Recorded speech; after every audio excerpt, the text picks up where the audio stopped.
Okay, I think we're on here. So, in response to how do I trade and what are we looking at, and like the higher R&R trades, every day this is what I'm trying to stick to, and what I'm looking at. So I start out really the previous day after the market closes, and I want to know where are we at in the weekly range and where are we at on a daily, right? So every day I'm marking out the previous day high, previous day low, and so this is the ES on the left side, and on the right side is the NQ, and it's the same thing: previous day high and previous day low. Okay, we have the previous week high from last week, and we have the previous week low, and the same thing is going to happen on the NQ, right? Previous week low, previous week high. So when I sat down this morning and I just looked at it from a daily perspective, especially on the NQ, I was bullish. Why? Because we finished this green candle outside of the previous day range. The ES finished outside the body, finished inside the wick, so I was kind of leaning a little bit more bullish here on the NQ than I was the ES, but still, the direction was bullish. And when you sit down and look at market structure from a perspective of the daily time frame, it's hard to be a bear because we're continuing to put in bullish market structure. I mean, we have not taken broken market structure in a while here. So really we're running old lows and we're going up. So the thought was leaning towards the bullish side today on the daily chart. And I'll come into the 4-hour and the 1 hour and mark out important swing levels. For example, on the NQ right now on the daily, this is a high level of interest to me because we have what ICT is going to refer to as a lot of liquidity, right? Sell side liquidity is resting beneath your stop losses and things like that. And so I would be interested in this previous week low potentially if the market wants to reverse, because this could be a level of pain for anybody who's going long to stop them out. There should also be an order block, and this big green box is a weekly fair value gap. So I could see us sweeping these guys out into this area of buyers, maybe rotating up. That's a much further picture down the road, right? On the day, I'm bullish. But I was mindful of this area. On both the ES and the NQ, there's a fair value gap, okay? A daily fair value gap. So we could find buyers. We could test here, sweeping out the previous day low and the day before into this area of what I am assuming we're going to find buyers, okay, to rotate back up. So if I was looking at this, we're very extended up here, but if I can position myself in a discount level, right, which would be inside of this wick, which we now know is a wick.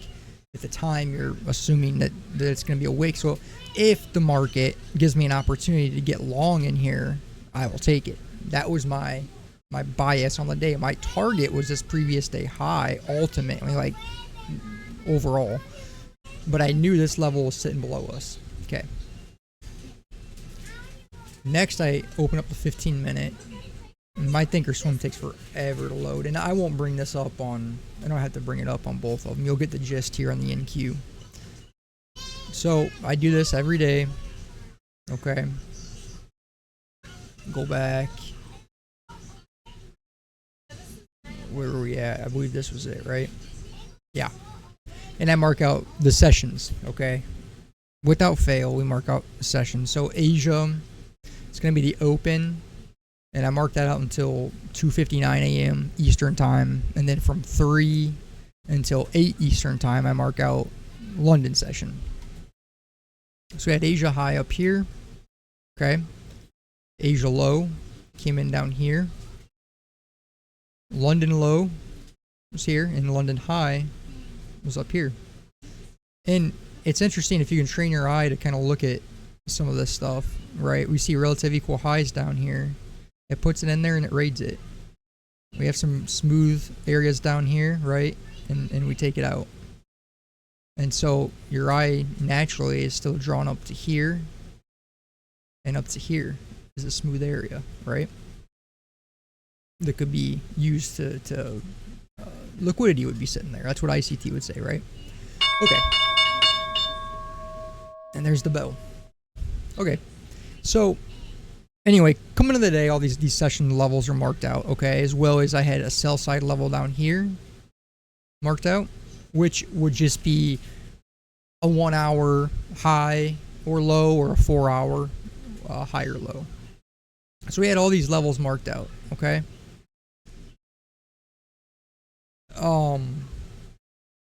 And I believe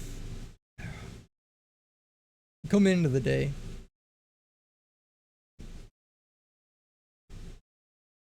there's the ES, okay. So coming into the day, I don't really switch to the low time frames until a high time frame objective has been hit. So generally I'm going to use the 1 hour to base a trade, the 15 minutes manage it, and the 5 or 1 minute to get in. Generally on a bigger scope. I have a few other models that I can use, but very roughly that's how I'm viewing the market. On my higher time frame would be the 1 hour, or reference a 4 hour occasionally as well.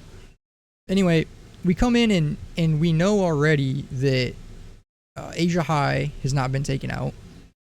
Okay, we had this London high that was still sitting up here, and then we had a London low. Asia low had been taken out by London, so Asia low is already gone. Okay, but we had these levels in play, and what I had been looking at, okay, was as this started, the morning comes open, and you can see this wick right here on the 15 minute. We just take out this London, and then over here on the ES, we took it out pretty well. We took out London sell side. As I'm looking on the 15 minute, it's just selling off, and so I have no trade, but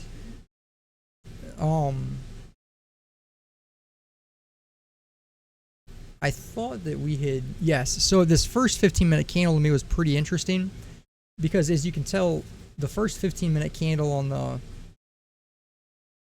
the ES, it sells off into this order block, okay,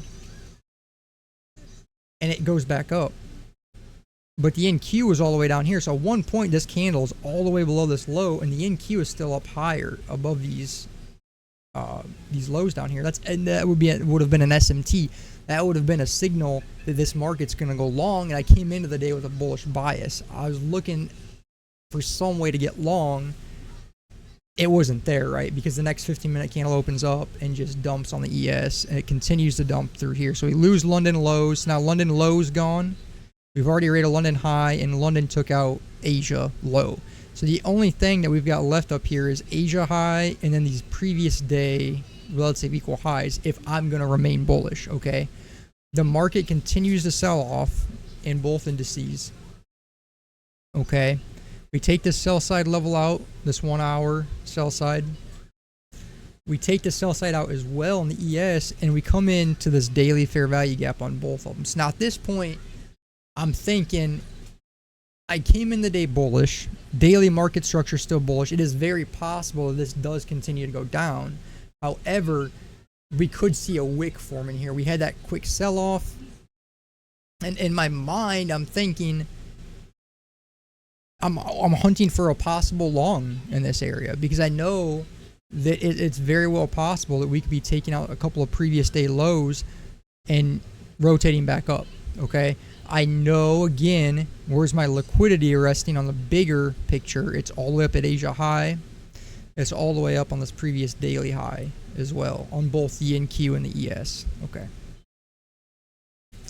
So as we come in here, we start finding some buying pressure, and I'm watching now at this point the 1 minute and the 5 minute. And so I'll go ahead and switch over here.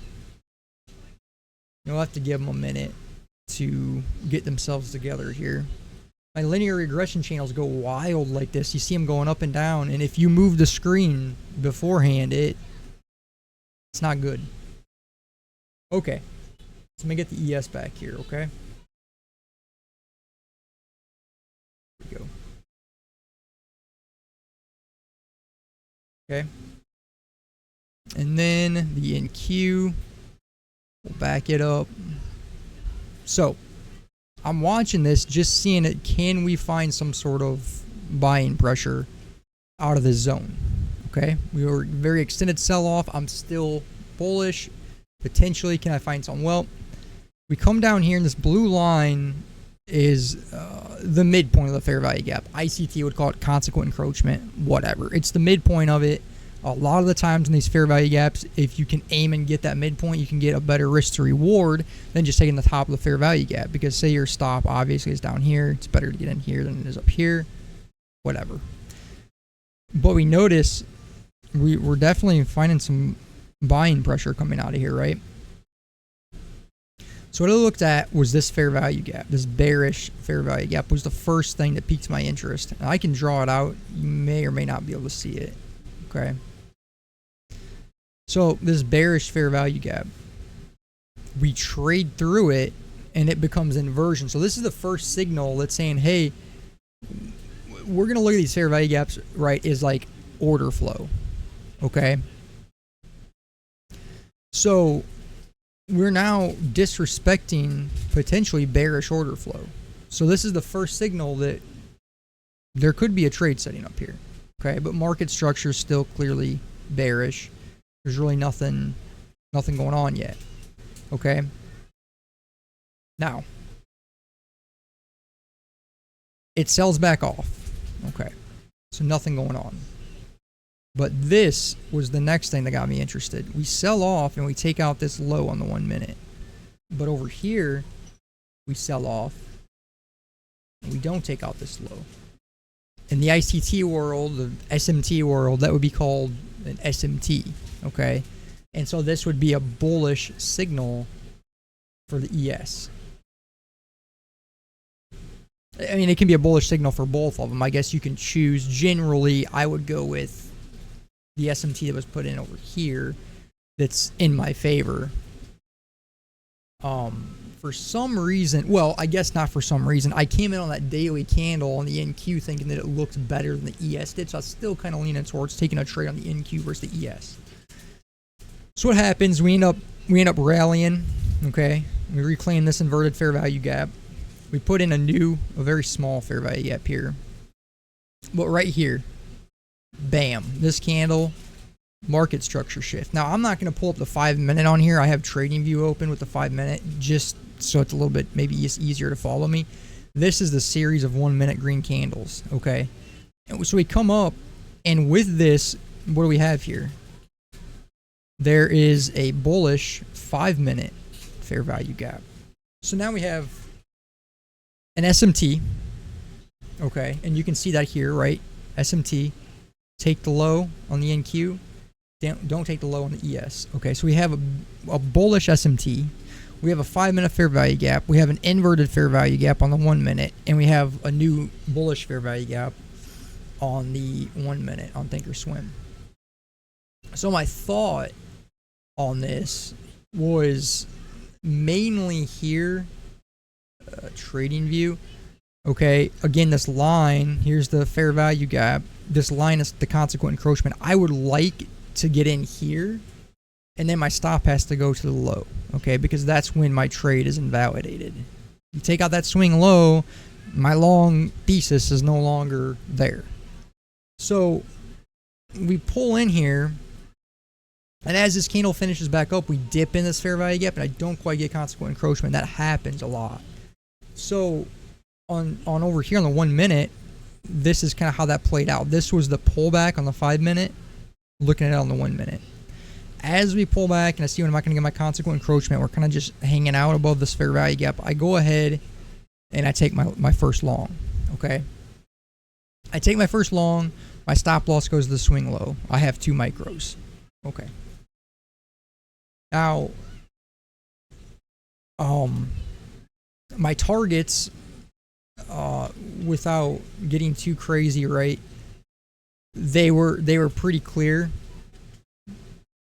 We have Asia high, okay? So we still have this entire area up here that's fairly smooth, right? And we're gonna have over here was Asia high, and then this high up here. So they have relatively equal highs. And then again, we knew already from looking the previous day high had relatively equal highs. So those are my two draws on liquidity, right? I'd be very cautious at this high, but I'd want Asia high and previous day high.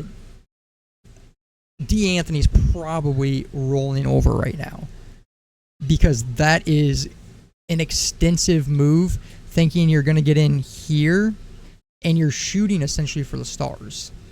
I get that. Now, I've been watching some videos, and you don't know who's BSing you and who's not, who does it on a consistent basis and who doesn't. And so I'm watching these guys, and a lot of them, hey, ICT stuff, we can raid previous day high, we can target the other opposing liquidity, which again would be here and then here and here. And so that's what I'm trying to do. Can I do it? Can I not? Okay. I'm okay if I lose this trade down here. It's fine. So I put the trade on. Now, within this, I use my fib level a lot, okay? I am a buyer at a discount, and I'm a seller in premium. So, if we fib this level that we are in, okay, this little blue line that you can barely see is the 50% level. So this is equilibrium of this price leg that we're currently in, okay? I will admit, a lot of the times I've been doing this, I've been getting out of this 50%. I had been watching some of these videos, and I said, let me shoot a little bit higher, okay? It could be a take profit. It could be a take profit, okay? So, here we go. We got our fib. We know this is our first level of what could be resistance, okay? This is how I'm looking at this. I get in long here. As we come up, we get more displacement above what? The swing point, okay? So I'm looking at this as we break market structure here on the 1 minute. We come up, and we had this low here, and we do break it. And so then you could say, well, there's 1 minute market structure shift. Okay, great. As we displace up, we leave a fair value gap, and we break market structure to the upside.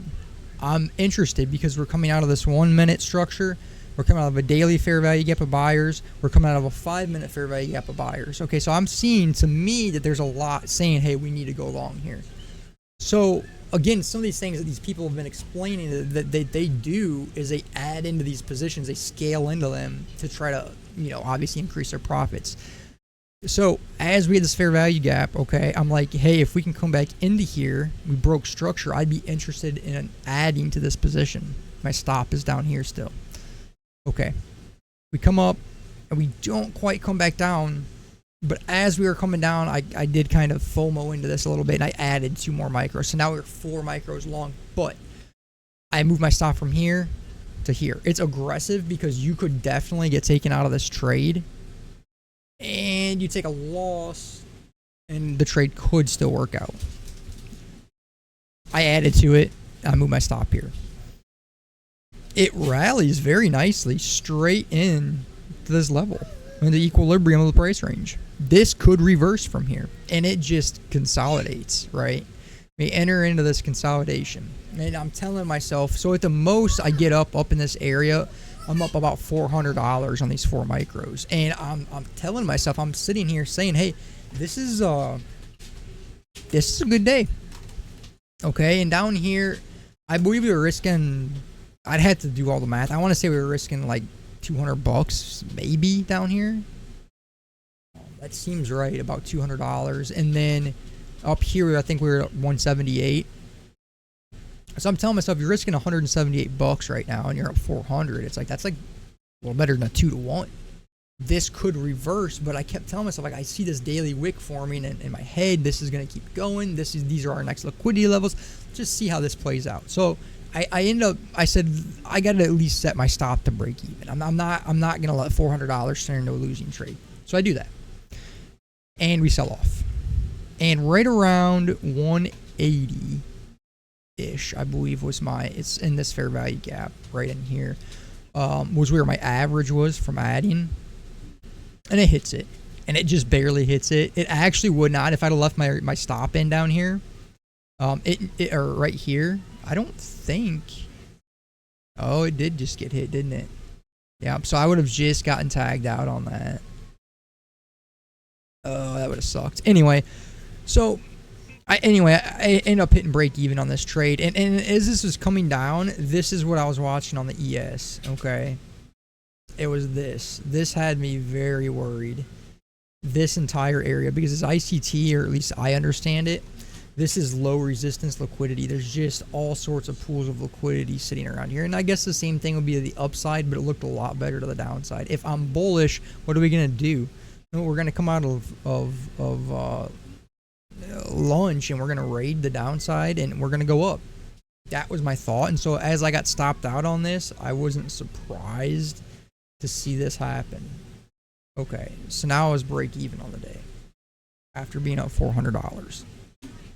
Okay, I seen this happen and I said I still feel okay to take a trade. Okay, I still feel okay. So my bias was still bullish. Okay, and what I did, I watched this happen. Okay, and again, okay, we take out sell side liquidity. Do we displace further down, or do we find buyers? We come down and we take this out, and what happens? We have a fair value gap here. This little green box. What do? We trade above it. So what do? We inverted some bearish order flow. Okay, it's interesting.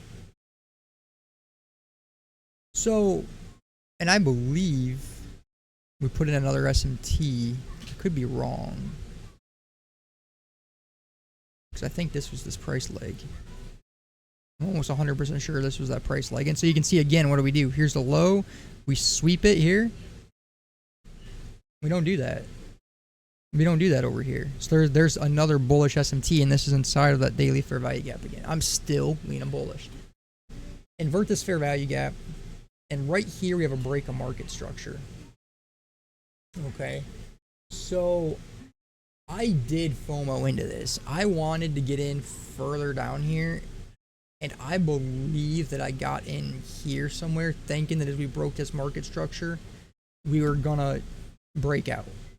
Okay. And we didn't. And my stop was down here.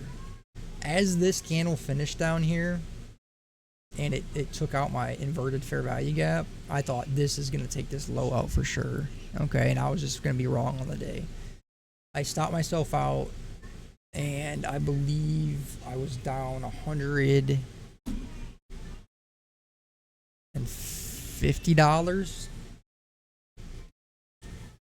This is where...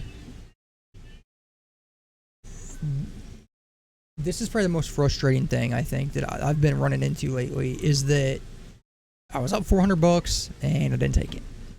But I don't look at, like, I look at my risk to reward, like, I mean, it was a 2-to-1, so, but I'm trying to see, like, that I can see market structure, that I can understand where the market's going and why it's going there. Not that I get a warm fuzzy feeling that I'm up a little bit of money. I need my trade to be invalidated, or I need to hit my take profits. Okay. That's why I let that come back to break even. I didn't let this invalidate itself, and I FOMO'd and I got out. And so I started getting a little, probably you could start seeing the motions are starting to get a little bit higher here because we have such a dramatic P&L swing. This is what I was looking at, my fib again. High, low. Okay. Break market structure, and we pull back. And this is my, in this zone, this is 61.8% and 79%, in the middle of 70.5. This is called the OTE in the ICT world, the optimal trade entry. We pull back and then we advance higher, right? Your stop would be below the swing low. So what I'm watching is, okay, can I get a confluence here? Well, look at the bodies. Respect this 70% level inside of our OTE zone. So as this comes back up, we come back up, we invert this gap, and we have a break in market structure right here. I wish I could tell you that I was responsible, but I wasn't. I added 20 micros. I added 10 micros, and then I added again very soon after. Potentially, I think we broke this swing high. I may have added again. And what's been hurting me is that this has been working so good for me, where I can take big size and then just move that stop super aggressive. That way, if I lose, it isn't a big deal. But when I win, and analysis is right, I make really good money. Yet on these little accounts, I mean, $2,000 of drawdown, you lose 200, 400 bucks. You know, you're gone. But I've been struggling with taking small size and making much of anything. So was this trade valid? Yeah, it was valid, but I was way oversized, and I was already down $158 on the day. Now I'm telling myself, if I'm done like 200 bucks, 250 bucks, I'm done on the day. Well, if this stop hits, I'm down 400 bucks probably at least on the day, right? Maybe more than that, $500. That's breaking my rules. Trade's not invalid, right? And so I've been struggling with that as to you're up 400 bucks and you come back down, but my take profits didn't hit, and then you know I struggle putting back-to-back winning trades together, I guess I could say. It's this low win rate, and then when you win, it's like a home run. And mentally, it can be hard to deal with. Anyway, we're in 20 micros long at this point. And as this starts squeezing up, hey, stop, gets moved to break even. So now, cool, all right, we're good. And so, again, I'm going to remove this fib, okay? But, again, we talked about earlier on the NQ, and the same thing happened here. On the bigger level, in both of these, we're now in a discount range. So longs look great, and we're coming out of this major daily fair value gap of buyers. So as well, at this point, the ES was stronger than the NQ. As you can tell, we're all the way down to this fair value gap. The daily, we're quite above it here. So I'm bullish on the ES. We're getting this long. I'm hesitant watching here. I did scale as we broke this 5 micros off, and that 5 micros was able to put my P&L to a break even on the day. And so as this starts squeezing up higher, my next level I was worried about was midnight. And ICT, a lot of the times you can see price come back to the midnight opening price, and it could act as resistance, and it can act as support. My next level was here. There was buy side liquidity. Okay, right here, these highs, right? See how smooth and nice it is? And the market came down from a premium or a discount and trades up. It gyrates all lunch pretty much, all the morning. It pretty much screws everybody long. It takes them out of this trade. And then it just skyrockets to what you want to see, and that's up here. Now, my greed factor is pretty high at this point. As this is squeezing higher, I'm trailing these fair value gaps and these swing points.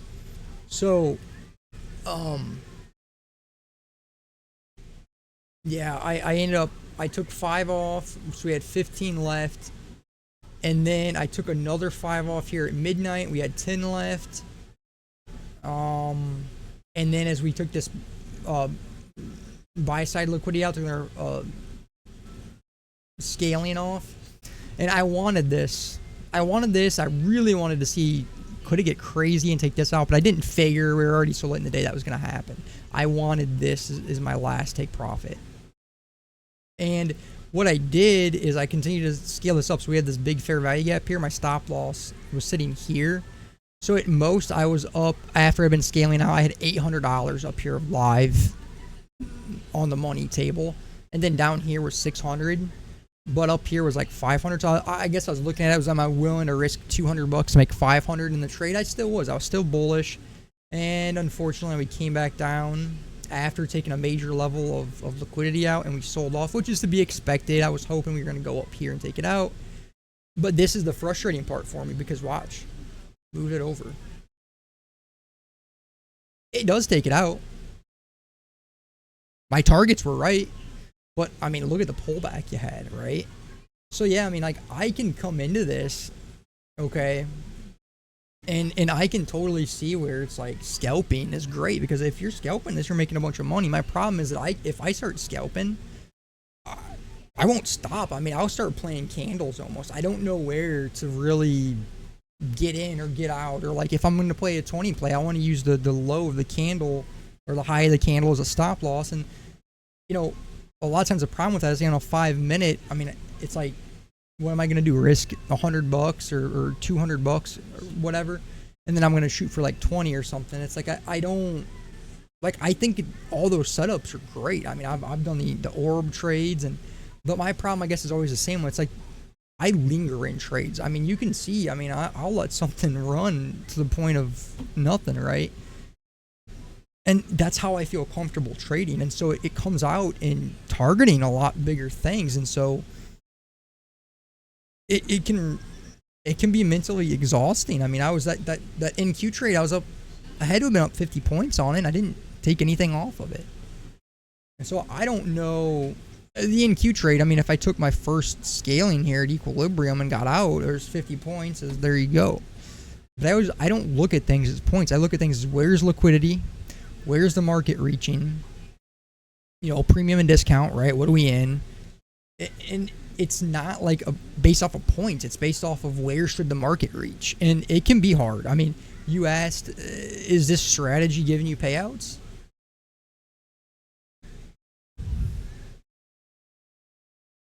Technically, I guess. I mean, I right now on Top Step, I'm eligible to take a little over probably a $4,500 payout right now.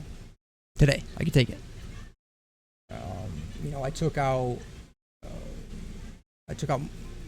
about $6,000 or so, $6,500 between Top Step and Apex on my last go around of account. So I'm like, am I making money? Well, I am, but it's like, but it's coming with these huge P&L swings. It's hard because if I take small size, I can't scale out. Like if I take one micro, how the hell can you scale out of a trade? You can't. You have one shot, one kill, and then you're shooting for this huge all day or half a day trade to make $50 or $60. It doesn't even excite me, and maybe that's greedy, and that's a wrong way to look at it. So when I take big size, I manage it a lot better. Unfortunately, a $2,000 drawdown account isn't. I mean, it's not sustainable trading a mini or even two minis. It's stupid.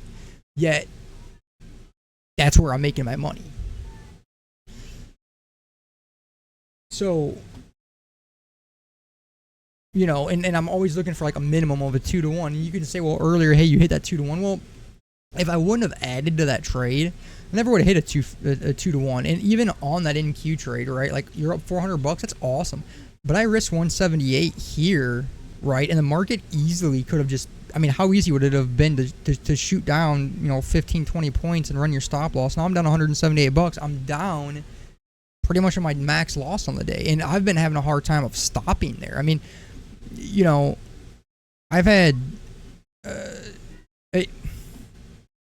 I don't know if it's the strategy, and then I'm just shooting for the stars, and I shouldn't be, and I should just be taking these smaller 1-to-1 trades, and it would go better. I don't know, because I've not really done that, okay? I'm definitely getting greedy, I would say, to an extent. And I wish I could scalp. I mean, what Burks is doing is hands down. I mean, it blows my mind. I don't know how he does it every day. It's crazy. And Dee, obviously, you're doing great.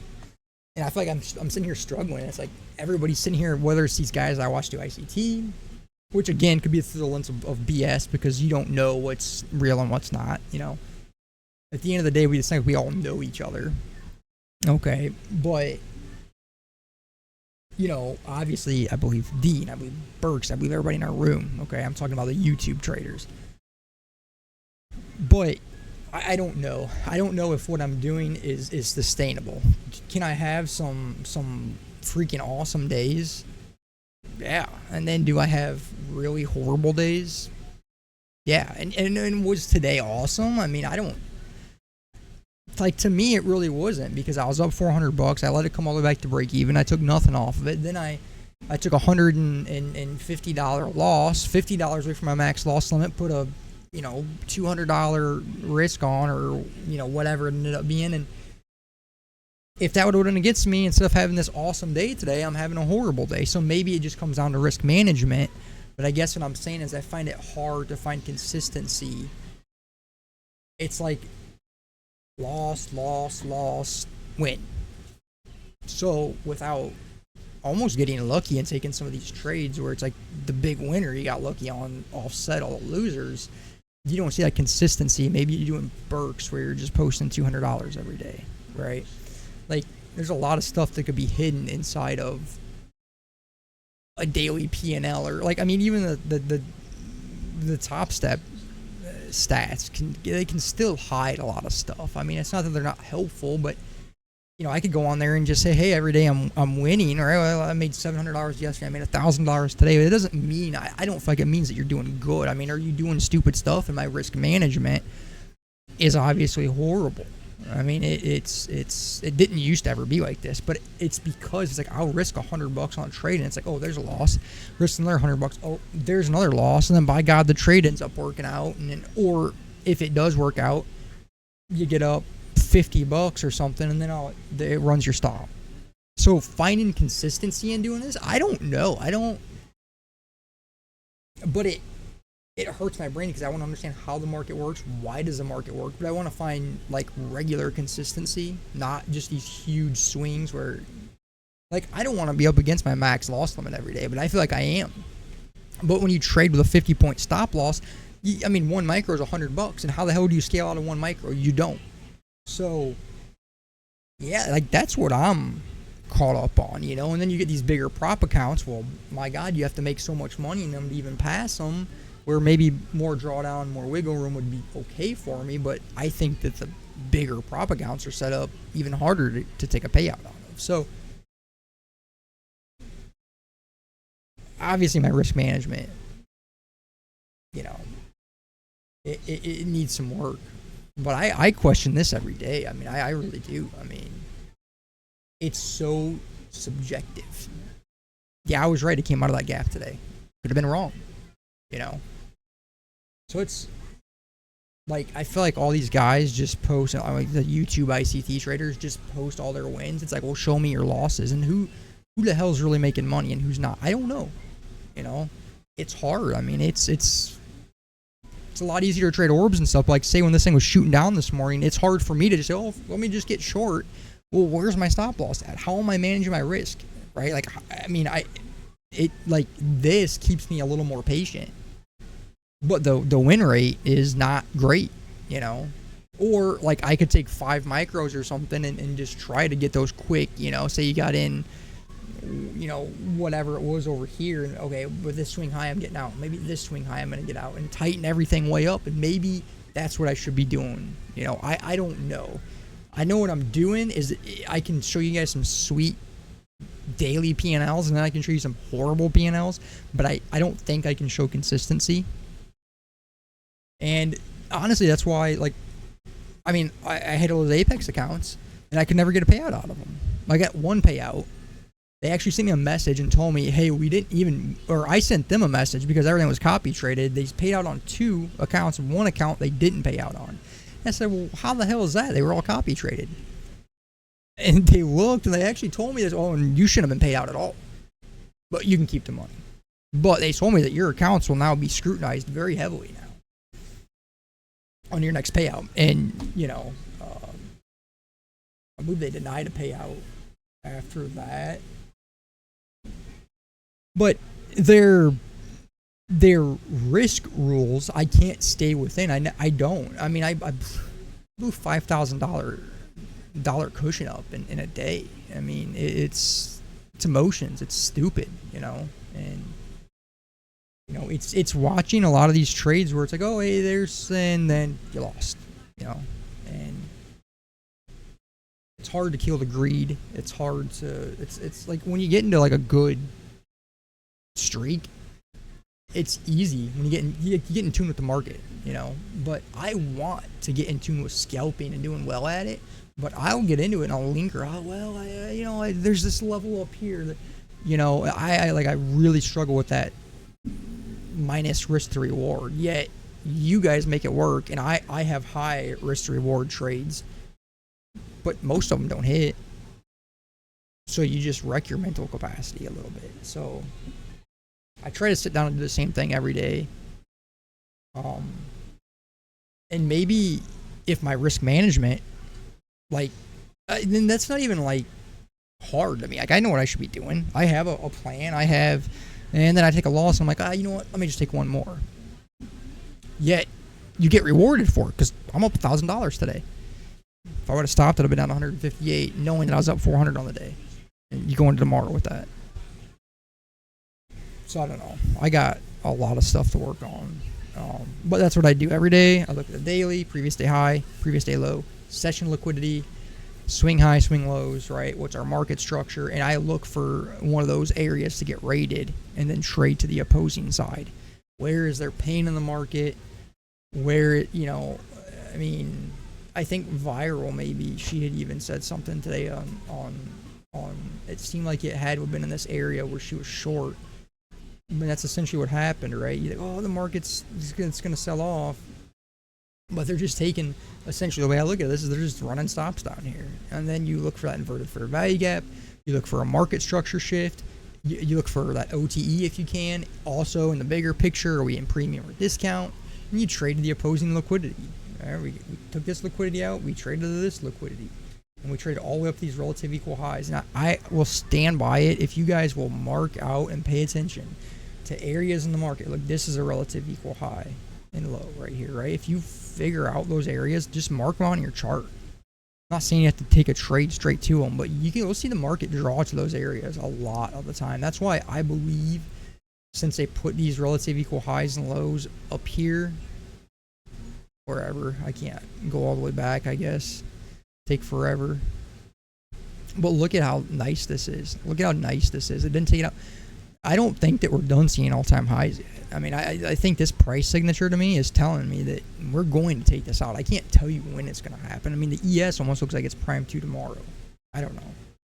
Anyway, that's my day. That's how I look at the market. That's how I view it. I didn't go back and forth between the hour and the 15-minute. Like I said earlier in the video, I look at them, but just for the sake of, like, maybe understanding a more in-depth picture. I mean, obviously we can all look at a big hour candle and draw our own conclusions from it. So I stayed on a smaller time frame. We already hit our high time frame area. We took high time frame liquidity out. I'm looking for the reversal on the low time frames. Anyway, that's what I do. That's what I'll do again tomorrow. But don't let the big green days fool you. So I'm gonna keep working on it. It's hard. You need the money, you need to pay out. It's hard, right? You do a lot of dumb things. And ICT is very subjective. The same guy who lost money, another guy made money doing the same stuff. So,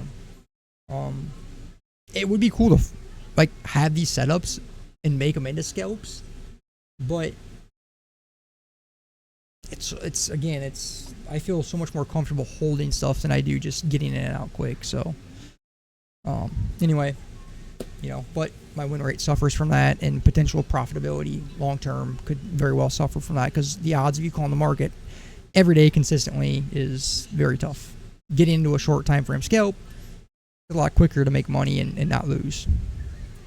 So that's literally where I'm so wishy-washy and confused at.